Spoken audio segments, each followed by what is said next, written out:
So pre production work అనేది చాలా కీలకం. విఎఫ్ఎక్స్ కూడా ఇప్పుడు కోట్లాది రూపాయలు, దాదాపుగా పెద్ద సినిమాలకి ఒక 100 కోట్ల వరకు కూడా విఎఫ్ఎక్స్ వర్క్ కోసం కేటాయిస్తున్నారు. ఈ విఎఫ్ఎక్స్ అంటే గుర్తుకొచ్చింది. ఈ విఎఫ్ఎక్స్ సంబంధించి ఇప్పుడు మిరాయ్ వచ్చింది, చిన్న సినిమాగా వచ్చింది, నెంబర్ 1 గా బ్లాక్ బస్టర్ హిట్ కొట్టేసింది. విశ్వంబర ఎప్పుడో స్టార్ట్ అయింది, విఎఫ్ఎక్స్ ఇంకా అవ్వలేదని నడుస్తూ ఉంది. కారణాలు ఏంటంటారు? పెద్ద పెద్ద సినిమా డైరెక్టర్లు, ప్రొడ్యూసర్లు కూడా విఎఫ్ఎక్స్ మీద సరిగ్గా కాన్సన్ట్రేట్ చేయకనుకోవాలి. ఎందుకంటారు? ఎందుకంటే ఒక పెద్ద సినిమా వస్తుందంటేనే చాలా మంది ఫ్యాన్స్ కానీ అభిమానులు కానీ వెయిట్ చేస్తూ ఉంటారు.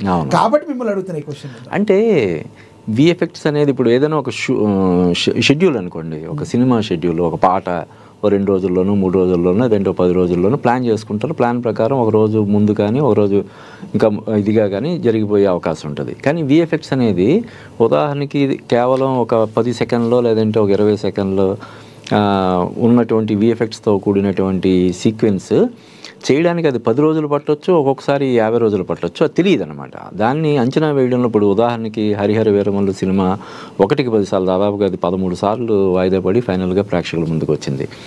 అది కరెక్ట్గా జడ్జిమెంట్, ఈ సీన్ కరెక్ట్గా మనం ఇన్ని రోజుల్లో చేయగలుగుతామని చెప్పి ఆ టెక్నీషియన్స్కి ఐడియా లేకపోవడం వల్ల జరుగుతున్న ఇదన్నమాట. సో ఇదనే కాదు, విశ్వంబరనే కాదు, అంతకుముందు ప్రభాస్ యాక్ట్ చేసినటువంటి ఆదిపురుష విషయంలో కూడా ఈ విఎఫ్ఎక్స్ సంబంధించి వచ్చింది. అంటే దానికి ఇంకొక కారణం చెప్తున్నారు, దానిలో వాస్తవం ఉందంటారా? ఎక్కడైతే ప్రభాస్ ముందుకు దూసుకెళ్తున్నాడో కావాలని బాలీవుడ్ కావాలని చేసింది. ఎందుకంటే బాలీవుడ్లో హేమాహేమీలు ఉంటారు, విఎఫ్ఎక్స్ ఎలా చేయాలో వాళ్ళకి బాగా తెలుసు. కానీ ప్రభాస్ని కావాలని అలా చేశారనే మాటల్లో వచ్చిన వార్తల్లో వాస్తవం ఉందంటారా? అలాగే ఉండదు. అంటే ఎవరైనా ఒక హీరో దూసుకుపోతున్నాడు, అతని సినిమా సంబంధించిన విఎఫ్ఎక్స్లో కానీ పోస్ట్ ప్రొడక్షన్లో కానీ వేలు పెట్టి అతని సినిమాని కిల్ చేసేద్దాం అనేది అసలు జరిగే పని కాదు.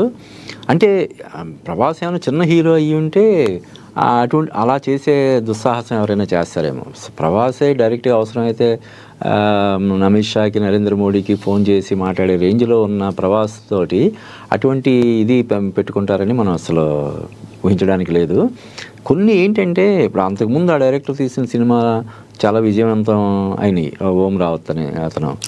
ఒక్కొక్కసారి అలా మిస్ఫైర్ అవుతుంటాయి అంతే తప్ప పనిగట్టుకొని వేరే హీరోలు లేదంటే వేరే వాళ్ళు ఇన్వాల్వ్ అయ్యి ఆ సినిమా నెట్ బస్సులో కిల్ అయ్యేలాగా చేసి అతని ఇమేజ్కి డ్యామేజ్ అయ్యేలాగా చేద్దామని చెప్పి ఎవరు ప్రయత్నం చెయ్యరు.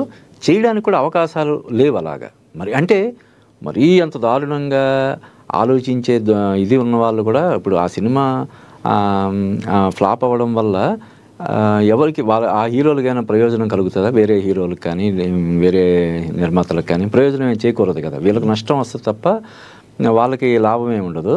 పైగా ఒక సినిమాకి సంబంధించినటువంటి చాలా ఇప్పుడు స్ట్రిక్ట్ కండిషన్స్ మధ్య జరుగుతుంటాయి.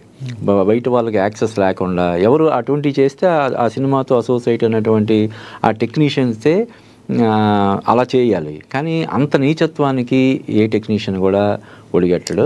అటువంటి ఎవరు చెయ్యరు అసలు. అటువంటి ఎట్టి బస్సులో అటువంటి జరిగే అవకాశమే లేదు. అలా అంటే ఇందాక చెప్తున్నాం కదా, ఇప్పుడు ఈ సినిమా సంబంధించి ఒక షెడ్యూల్ చిన్న బ్రేక్ తీసుకోగానే బ్రేక్ తీసుకున్నాం కదని ఎన్టీఆర్ ఇప్పుడు అరబ్ కంట్రీస్లో ఉన్నాడు. ఈ లోపల ఈ దేవర 2 సినిమా త్వరలో సెట్స్కి వెళ్తుందనే వార్తలు రావడంతో వీటన్నిటితోటి ఒక ఊహాగానం ఆ సినిమా ఆగిపోయి ఉంటుంది, అందుకే ఎన్టీఆర్ అక్కడికి వెళ్ళాడు, అరబ్ కంట్రీస్కి వెళ్ళాడు. ఇంకోటి ఏమో దేవర 2 త్వరలో డిసెంబర్లోనో జనవరిలో. అంటే ఇక్కడ అప్పాజీ గారు ఇక్కడ ప్రధానంగా చూసుకోవాలి, ఇప్పుడు సోషల్ మీడియా యుగం నడుస్తుంది. అవును, చీమ చిటుక్కుమంటే ఇంకొక రకంగా కూడా ముందుకు తీసుకెళ్లే అవకాశం. ఇలాంటి రూమర్స్ వచ్చినప్పుడు జనాల్లో కన్ఫ్యూజన్ లేకుండా ఆ టీం నుంచి కనీసం మాట్లాడకపోయినా ప్రెస్ ముందుకు రాకపోయినా ఒక్క ట్వీట్ ఏదైనా ఎవరో ఒకళ్ళు చేస్తే అలాంటిది ఏమీ లేదు అని ఇట్లన్నిటికీ ఫుల్ స్టాప్ పడుతుంది కదా. వీళ్ళు కూడా ఆ మూవీ గురించి మాట్లాడుకోవాలని ఇప్పుడున్న నేటి తరం ప్రొడ్యూసర్లు కోరుకుంటున్నారా, డైరెక్టర్లు కోరుకుంటున్నారా? ఫీ పబ్లిసిటీ అవుతుంది, కొన్నాళ్ళు వేచి చూద్దాం, అందరి నోళ్లలో నానేక చివరికి చెబుదాం అనుకుంటున్నారా?